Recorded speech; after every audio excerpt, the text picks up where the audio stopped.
এই বেগুনের দাম 120 টাকা কেজি। এটা তোমার 50 টাকা করে কেজি দিলেও আমি নিব না। দেখছেন ভাই, ভাবি কি কইলো? বাজারের যে অবস্থা এইটাই সম্পর্কে জানে। কি রে, তুই হাসিস কেন? হ্যাঁ, ভাবি কেডা? হ্যাঁ, কে বউ, কার বউ, কিসের বউ? আমি কি কইছি যে আমরা স্বামী স্ত্রী? আপনারা দুজন স্বামী স্ত্রী না? আমি তো ভাবছিলাম আপনার বউ, আর আপনাকে দেখলে কে না কইবে স্বামী স্ত্রী কোন? খুশি হওয়ার কিছু নাই। আচ্ছা, আপনি কত আলুর কেজি কত করে? 65 টাকা কেজি। 2 কেজি 130 টাকা। তাহলে 2 কেজি আলুই দেন। বাজার সুরের দাম যেটির মান বাড়ছে, বাজার কবুকের খাবো কি? আজকে আলু ছাড়া কিছু কিনতে পারতেছি না। হ্যাঁ, এরকম যদি হইতে থাকে তাহলে সংসার চলবে কত? এই, আলু সরাইতেছেন কেন আপনি? মাপা আলু আমি দেখতেছি ঠিকঠাক, আপনি আলু কেন সরাইতেছেন? নষ্ট আলুটা তো ভাবলাম দেই দেই, নষ্ট করে দেই। নষ্ট তাই না? চুরি করেন, বেচা জিনিস আবার চুরি করেন। এই আলু আবার আরেকজনের কাছে নিয়ে বেচবেন। ব্যবসা করেন, ঠিক মতো করতে পারেন না, সৎভাবে করতে পারেন না। আপা, এই চুপ করেন। এই ললিতা তো ফাঁকি দেয় এত সহজ না। দেন আলু দেন, আর যেন চুরি করতে না দেখি। টাকা দিয়ে আয়।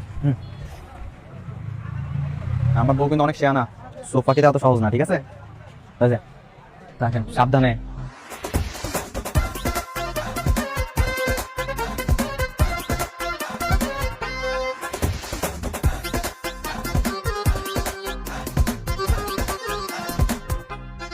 ললিতা, বাজার একটা কথা শোনো না।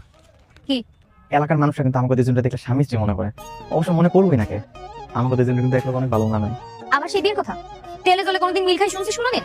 হ্যাঁ, আমি হইলাম তেল আর তুই হইলি জল, সুতরাং তোর সাথে আমার কোনোদিনই মিল হইব না। কেন কেন মিলব না? তুমি খেলে আমার এরকম ছোট করে কথা বল কেন? আমি যখন তোমার বাচ্চা থাকি তখন আমি তোমার হেল্পার, কিন্তু এখন তো আমার কেউ বাচ্চা নাই, এখন আমি তোমার হেল্পার না, এখন আমি আপনাদের দুজনের সমান। বেশি কথা বলে না তোর চাকরি নট করে দিই, মুখে দিলাম। এই চলে এখানে একটাই বারো, চাকরি নোট করে দিন, চাকরি নোট করে দিন। হ, ভালোভাবে থাকবি, ভালোভাবে ব্যবহার করবি, তাহলে চাকরি থাকবে, আর নাহলে চাকরি যাবে। যা বাড়ি যা। ভালোবাসা বুঝি।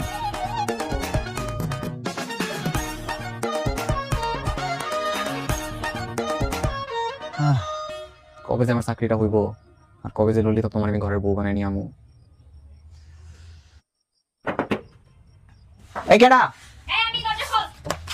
খুলতাছি, খারাও।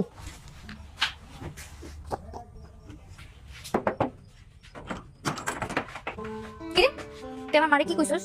তোর বাড়ি রাত্রে রান্না বাড়া হয় না, না খেয়ে থাকোস? হ্যাঁ, রান্না তো হয় না, না খাই তো থাকি। কেন তা কইছস কেন? তো থাকার জায়গা ছিল না, তোর থাকার ব্যবস্থা করে দিছি। এখন তুই খাইতে চাইছস, কয়দিন পরে তুই আমার ঘর দখল করতে চাইবি। হ, করুমই তো। তোমার বিয়া করে তোমাকে ঘরে ঘর জামাই হয়ে উঠবো। আবার সেই বিয়ের কথা কইছ তুই? আমি তো কইছি আমি তোমার সাথে থাকতাম না। এটাই তো শেষ খাওয়ার পর তুই আমার বাড়ির এক গ্লাস পানিও পাবি না। খা। কইলেই হয়ে গেল, খালি খালি রাখ দেখাই। তোমার বিয়ে না করলে আমার